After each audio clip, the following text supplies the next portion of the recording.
To pair your phone for the first time, make sure you have Bluetooth activated.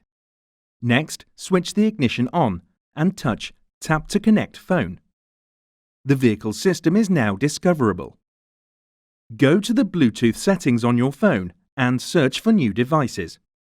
Select your vehicle's name.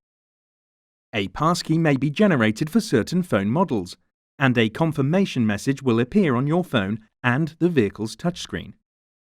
Check the passkey on the screen matches the one on your phone. Then select OK on your phone and Yes on the touchscreen. The Smart Settings pop-up box may appear.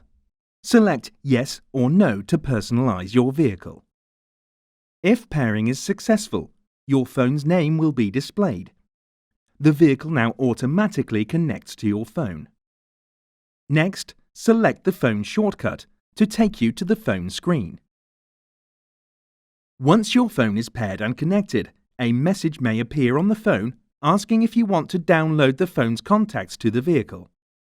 Approve this request. After pairing, the system connects automatically to your phone whenever your phone is inside the vehicle and the ignition is switched on.